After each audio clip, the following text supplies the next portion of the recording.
नमस्कार, मेरा नाम राजन कुमार है और मैं कृषि के व्यवसाय से जुड़ा हूँ। मुझको गर्व है कि मेरा जन्म किसान परिवार में हुआ है।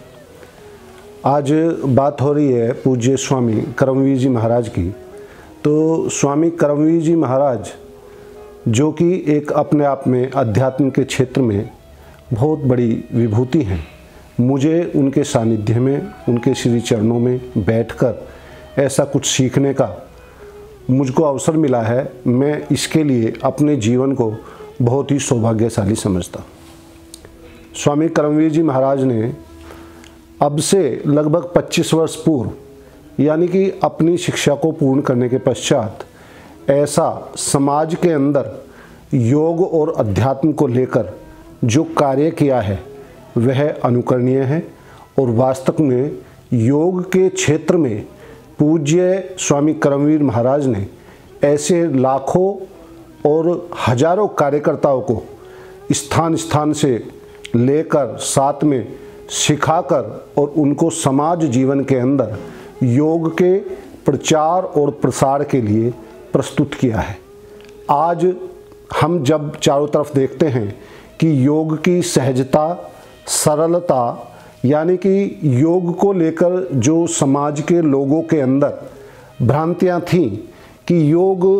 हम ऐसे नहीं, ऐसे नहीं, वैसे, इस प्रकार का जो एक मानस समाज के अंदर योग को लेकर था, तो जिससे लोग योग को करते समय बहुत सारी अपने आप को कैसे करना है, क्यों करना है, इस असमंजस में लेकर नहीं कर पाते थे। पूज्य स्वामी करमवीर जी महाराज ने उस योग का सरलीकरण, सहजता हम सबको प्रदान की है। ठीक उसी प्रकार से स्वामी करमवीर जी महाराज ने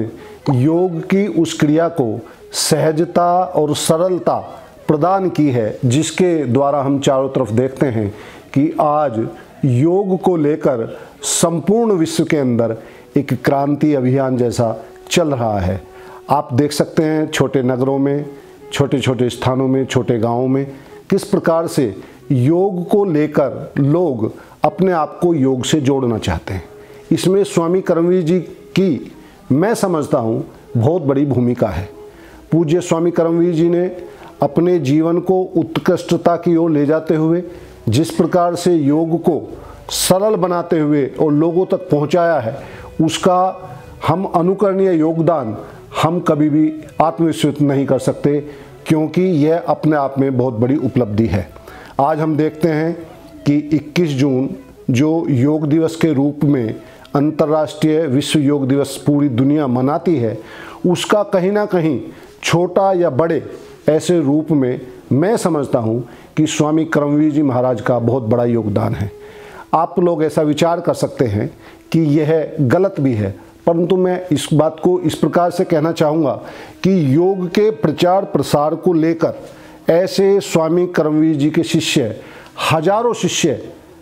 मुझको कहना चाहिए कि सबसे अधिक जो शिष्य प्रचार प्रसार के लिए लगाए, जिसके कारण से योग को लेकर समाज के अंदर जन जागरण और जागृति का भाव पैदा हुआ है। वो कड़ी निरंतर आगे बढ़ती गई और इस प्रकार से योग का जन जागरण का कार्य आगे बढ़ता गया और लोग आज योग को अपने साथ आत्मसात कर रहे हैं। आज हम समाज के अंदर देखते हैं कि ऐसी बहुत सारी असाध्य बीमारियां जो किसी व्यक्ति को हो जाती हैं, तो निश्चित रूप से वह आदमी डर जाता है कि शायद अब जीवन नहीं बचेगा,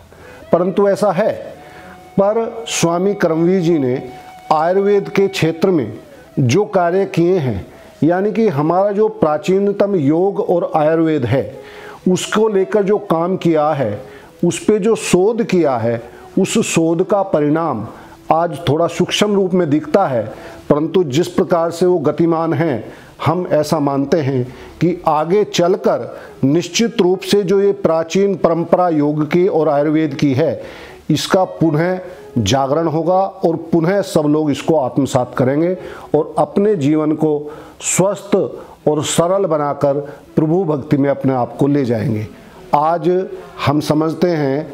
जैसे कि कोई भी बीमारी होती है तो हम एलोपैथिक के क्षेत्र में जाते हैं तो उस एलोपैथिक के क्षेत्र में जाकर हमको स्वास्थ्य आरोग्य तो मिलता है, परंतु वो बहुत ज़्यादा महंगा है। हम सब लोग कहीं ना कहीं धन के रूप में अपने आप को एलोपैथिक पद्धति से अपने जीवन को आरोग्य प्रदान करने के लिए ठगा सा और लुटा सा महसूस करते हैं। मेरा ऐसा मानना है कि स्वामी करमवीर जी ने हम सबको जो योग